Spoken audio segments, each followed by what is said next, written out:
পরিবেশ রক্ষায় ছাদ কৃষি যেমন জনপ্রিয় হয়ে উঠেছে নগর জীবনে, যেমন প্রকৃতির ছোঁয়া তেমনি অপরূপ সাজে শোভাবর্ধন করছে বড় বড় ছাদগুলোতে।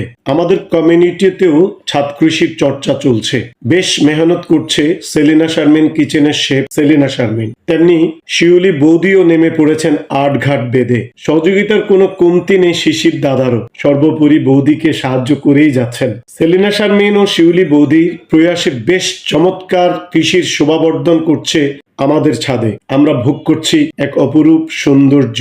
কি সুন্দর জবা, হালকা গোলাপি বর্ণের এবং সাদা জবাও আছে। আমরা গাছেও আমরা ধরেছে। ইনশাআল্লাহ হয়তো কিছুদিন পর পেয়ারাও ধরবে। এই তো পুঁইশাক কাটা হচ্ছে, আজ রান্না হবে। কি আনন্দ! নিজেদের টবে চাষ করা তাজা পুঁইশাক ভাবতেই তো কেমন অনুভূতি। মাশাআল্লাহ। ধন্যবাদ সেলিনা শারমিন ও শিউলি বৌদিকে। তাদের পরিশ্রম আজ সার্থক।